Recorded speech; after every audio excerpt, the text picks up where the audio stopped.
When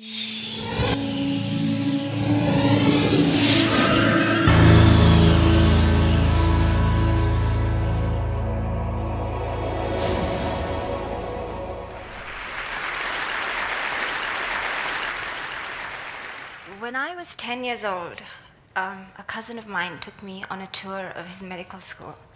And as a special treat, he took me to the pathology lab and took a real human brain out of the jar and placed it in my hands. And there it was, the seat of human consciousness, the powerhouse of the human body sitting in my hands. And that day I knew that when I grew up, I was going to become a brain doctor, scientist, something or the other. Years later, when I finally grew up, my dream came true. And it was while I was doing my PhD on the neurological causes of dyslexia in children that I encountered a startling fact that I'd like to share with you all today. It is estimated that 1 in 6 children, that's 1 in 6 children, suffer from some developmental disorder.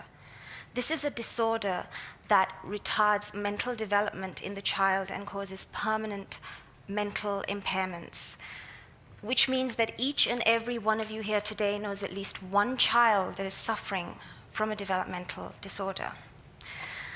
But here's what really perplexed me.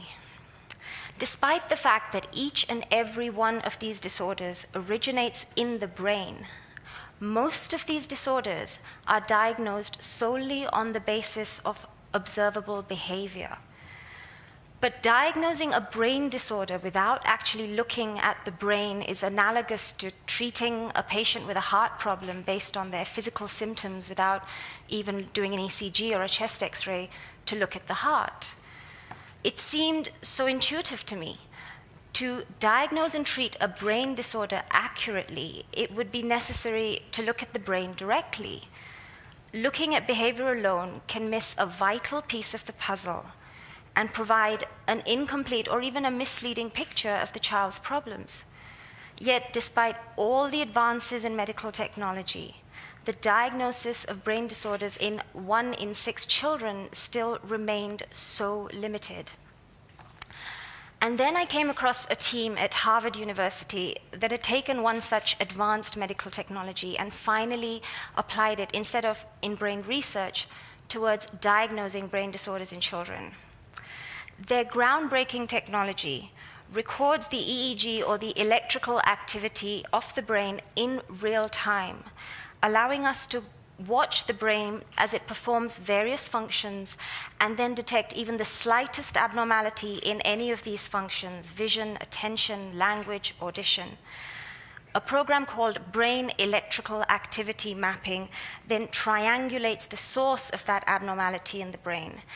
And another program called statistical probability mapping then performs mathematical calculations to determine whether any of these abnormalities are clinically significant, allowing us to provide a much more accurate neurological diagnosis of the child's symptoms.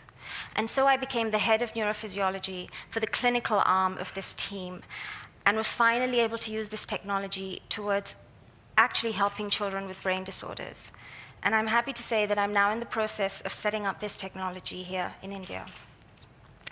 I'd like to tell you about one such child whose story was also covered by ABC News. 7-year-old Justin Senega came to our clinic with this diagnosis of very severe autism. Like many autistic children, his mind was locked inside his body. There were moments when he would actually space out for seconds at a time. And the doctors told his parents he was never going to be able to communicate or interact socially, and he would probably never have too much language. When we used this groundbreaking EEG technology to actually look at Justin's brain, the results were startling. It turned out that Justin was almost certainly not autistic. He was suffering from brain seizures that were impossible to see with the naked eye, but that were actually causing symptoms that mimicked those of autism. After Justin was given anti-seizure medication, the change in him was amazing. Within a period of 60 days, his vocabulary went from 2 to 3 words to 300 words. and his communication and social interaction were improved so dramatically that he was enrolled into a regular school and even became a karate super champ. Research shows that 50% of children, almost 50% of children diagnosed with autism, are actually suffering from hidden brain seizures. These are the faces of the children that I have tested with stories just like Justin. All these children came to our clinic with a diagnosis of autism, attention deficit disorder, mental retardation, language problems. Instead, our EEG scans revealed very specific problems hidden within their brains that couldn't possibly have been detected by their behavioral assessments. So these EEG scans enabled us to provide these children with a much more accurate neurological diagnosis and much more targeted treatment. For too long now, children with developmental disorders have suffered from misdiagnosis while their real problems have gone undetected and left to worsen. And for too long, these children and their parents have suffered undue frustration and desperation.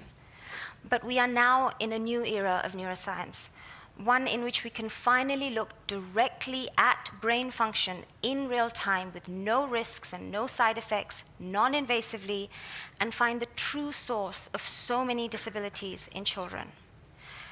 So if I could inspire even a fraction of you in the audience today to share this pioneering diagnostic approach with even one parent whose child is suffering from a developmental disorder, then perhaps one more puzzle in one more brain will be solved.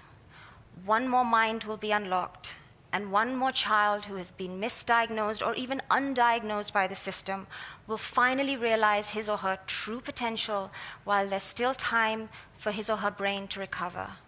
And all this by simply watching the child's brainwaves. Thank you.